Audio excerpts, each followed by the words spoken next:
Estate Reality Check 2025. Buy, rent, or wait. Near 7% mortgage rates slice 20 to 30% off buying power. Freddie Mac's July 10 survey pegs the average 30-year fixed rate at 6.96%, up from 3% only 4 years ago. Every full percentage point jump cuts the size of the loan a typical household can qualify for by roughly 10%.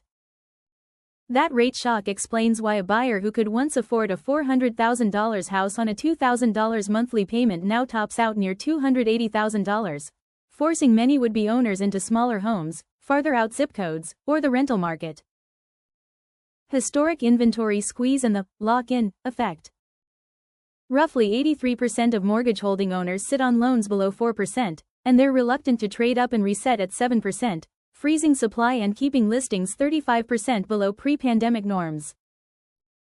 Until rates fall materially, or owners unlock equity through life events, expect slim pickings, bidding wars on move-in ready homes, and stiff competition for the rare price-reduced listing.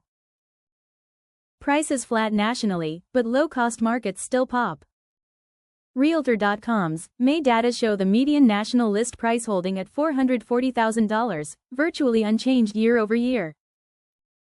Yet pockets like Metro Detroit saw 33% annual price jumps for entry-level craftsman homes, proving that affordable cities are absorbing the spillover from priced-out big metro buyers. Rising carry costs, property taxes and insurance sticker shock. States such as New Jersey, 2.23%, and Illinois, 2.07%, still lead the nation in effective property tax rates, triple the national median, adding hundreds to monthly escrows. Insurance is the new wildcard. Nationwide homeowners' premiums climbed 40% in 6 years, with climate-exposed states like Florida posting double-digit hikes for 2025 alone. Rent growth has cooled, tilting the buy versus rent math. Apartment List's June report shows median U.S. rent down 0.7% year-on-year, the deepest slide since 2019. Flat or falling rents give households breathing room to save bigger down payments, and weaken the buy now before rents soar argument that dominated 2021-22. ARMs and temporary rate buydowns are back. Adjustable rate mortgages now represent around 7 to 8% of new loan apps, double their 2021 share, as buyers chase lower teaser rates. Builders sweeten the deal with 2 to 3 point rate buydowns and prepaid HOA dues, effectively renting you the mortgage for the first 2 years while hoping rates subside. FHA and down payment programs keep the door open. HUD reports that 140,000 first-time buyers tapped FHA-insured loans in just the first half of 2025, leveraging 3.5% down options that conventional lenders rarely match. Layer state grants are employer-sponsored aid on top, and many entry-level buyers can still land keys with under 5% cash, even in today's price environment. Seller concessions near a record high. Redfin finds sellers covering closing costs, appliance upgrades, or rate buydowns in 44% of Q1 deals, just shy of the pandemic peak. Negotiating power has flipped. If you're flexible on closing dates and inspection windows, you may claw back thousands that blunt high-rate pain. New construction, limited supply, plenty of perks. About 29% of builders cut prices and 59% offered incentives this spring, ranging from free finished basements to paying buyers' insurance deductibles. Yet overall starts remain below long-term demand, so brand new homes still command premiums, showing that incentives ease costs but don't necessarily flood the market with surplus inventory.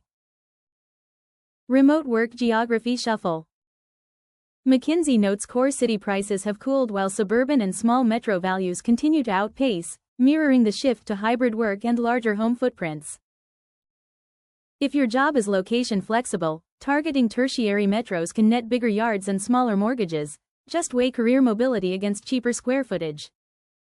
Waiting room options, REITs, crowdfunding and land. Public real estate investment trusts, REITs, yield 3 to 6% and let would-be buyers gain price exposure without locking into a 7% mortgage. Crowdfunded deals and raw land parcels offer inflation-hedged footholds, low carry costs, but higher due diligence risk, letting capital work while you monitor rates and listings. Fed caution adds timing risk. June FOMC minutes show only a few officials favor near-term cuts, with the median path implying at most a 1-point drop through 2026. Translation: buyers betting on a swift rate plunge could be waiting years. Budgeting for today's borrowing costs is the safer play, with refinances as upside optionality. Decision framework: buy, rent, or wait. Buy if your payment at today's rate is less than 30% of take-home pay and you'll own at least 5 years, locking housing cost and building equity. Rent or wait if you need mobility, can bank the savings difference, or would stretch past 35% of income. Use the pause to pay down debt, boost credit scores, and watch for a rate and inventory sweet spot.